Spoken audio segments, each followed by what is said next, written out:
Welcome students.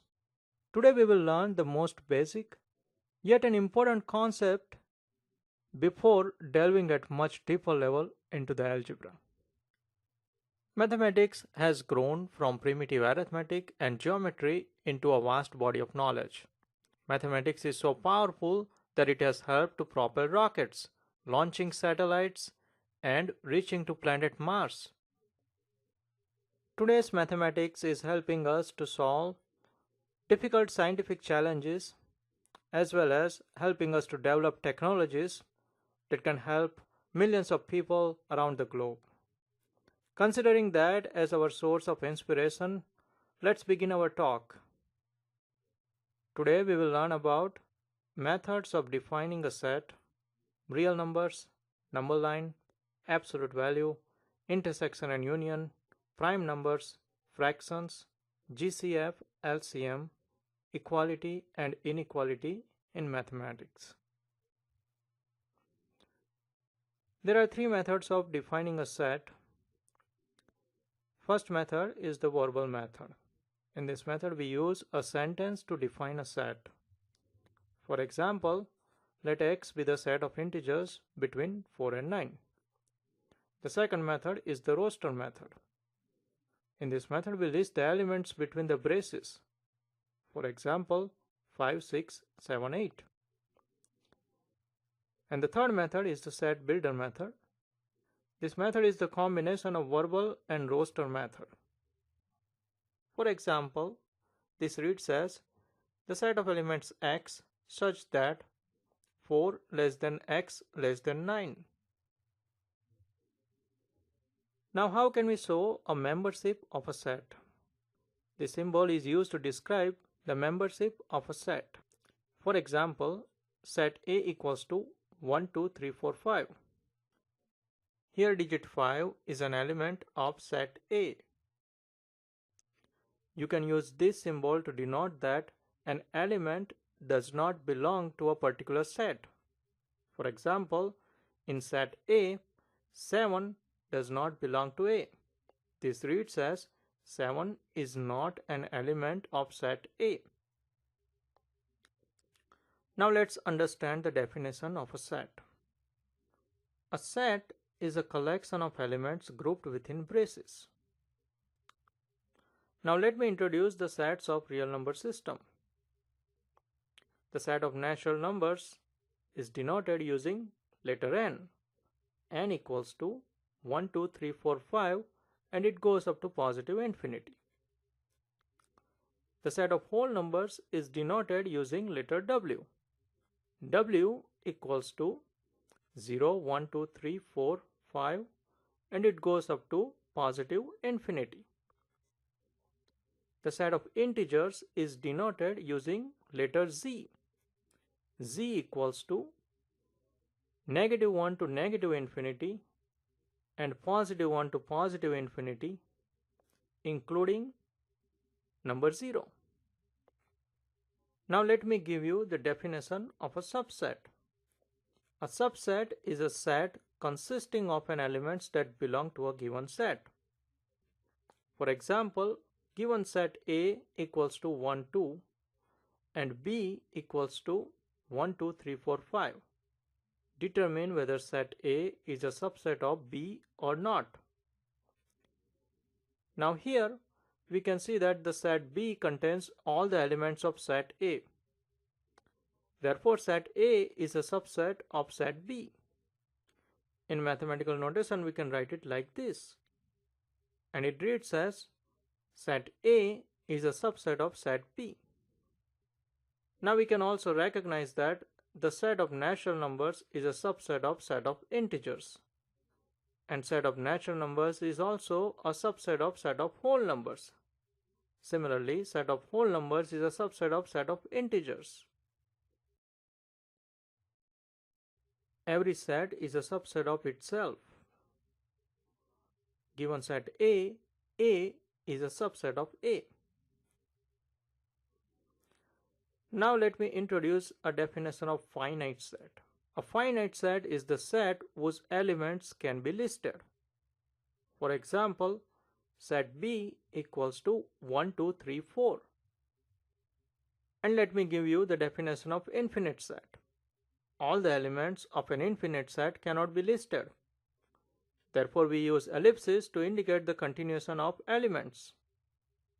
For example, set A equals to 1, 2, 3, 4, 5 and so on. It goes up to positive infinity. Now let's study the definition of an empty set. A set with no elements is called an empty set. It is denoted using symbol phi. For any set A, the empty set is a subset of A. Phi is a subset of A. Now let's understand the set of rational numbers. Rational numbers are defined as any number of the form a over b, where a and b are integers and b is non-zero. It is denoted using letter Q. Mathematically, we can write it as Q equals to a over b such that a and b belongs to the set of integers and b is not equal to 0. For example, 3 over 8. 3 over 8 is a rational number because it is a ratio of two integers 3 and 8. Now let's see another example, 0.3 bar. 0.3 bar equals to 0.333 and so on. It's a repeating decimal. It can also be expressed as a ratio of two integers. It is written as 1 over 3. Therefore, it is a rational number. Another example is 0.26. This is a terminating decimal. 0.26 can also be expressed in terms of ratio of two integers. 0.26 equals to 26 over 100. Therefore, it is a rational number. Another example is integer number 7. 7 can also be expressed as a ratio of two integers, 7 over 1. Therefore, it is a rational number. Now let's understand the set of irrational numbers. Irrational numbers are defined as any numbers which cannot be defined as ratio of two integers a and b. Non-terminating and non-repeating decimals are irrational numbers. For example, pi equals to 3.14159 and so on. Pi is an irrational number. Square roots of non-perfect squares are irrational numbers. For example, square root of 2, which equals to 1.414213 and so on. Similarly, square root of 3, which equals to 1.73205080 and so on. Square root of 2 and square root of 3 are irrational numbers. Negative of an irrational number is also an irrational number. For example, negative square root of 2, negative square root of 3 and negative square root of 5. If an irrational number is added to a rational number, then the resulting number is an irrational number. For example, square root of 5 plus 8. Now let's say another example. If an irrational number is added to another irrational number, then the resulting number is an irrational number. For example, square root of 3 plus square root of 5. Now let's understand the set of real numbers. The set of real numbers R is defined as the set of all rational numbers combined with the set of all irrational numbers. Now, let's understand imaginary numbers. Imaginary number is a number which is a product of real number and a square root of -1.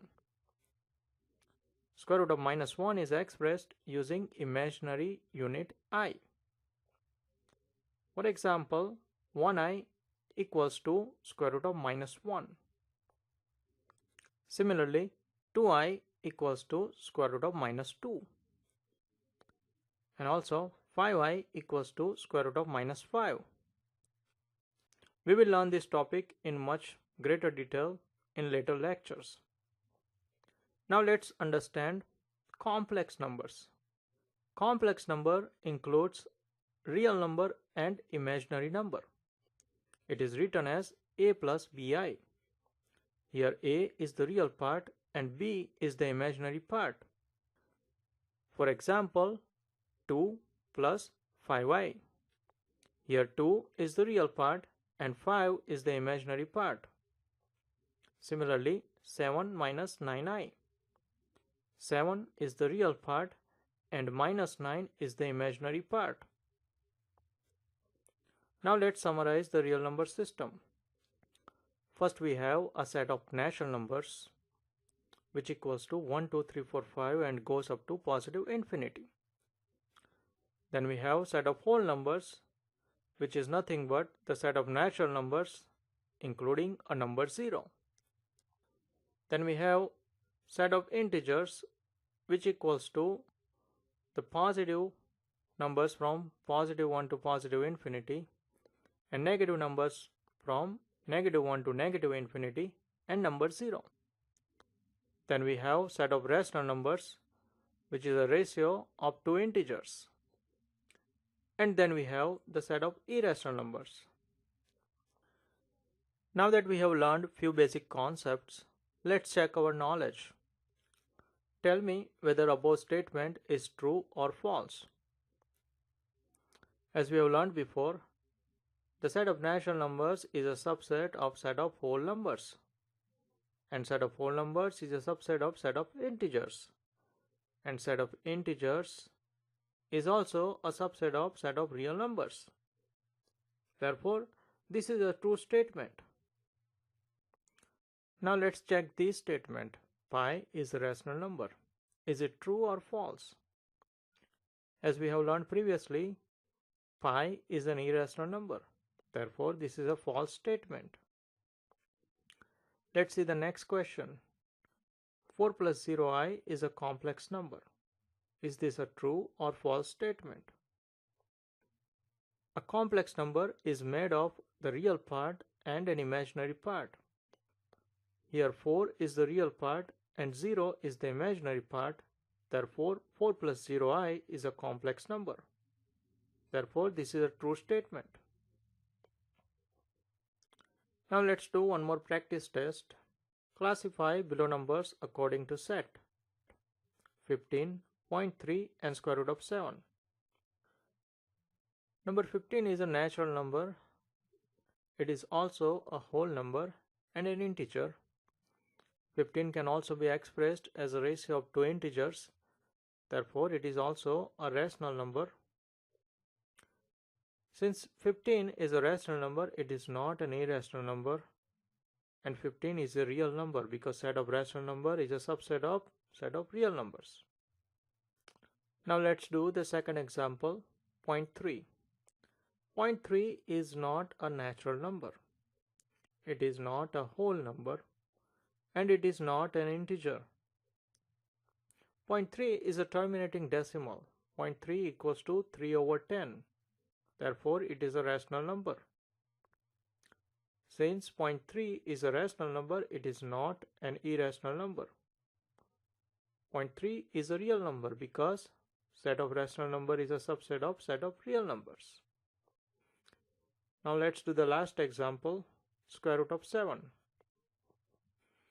Square root of 7 is not a natural number. It is not a whole number. It is not an integer. Square root of 7 is not a rational number because it cannot be expressed as a ratio of two integers. Therefore, square root of 7 is an irrational number. And set of irrational number is a subset of set of real numbers. Therefore, square root of 7 is a real number.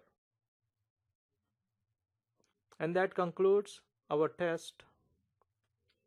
I hope you have enjoyed this session and please keep watching and subscribe to our channel. Thank you.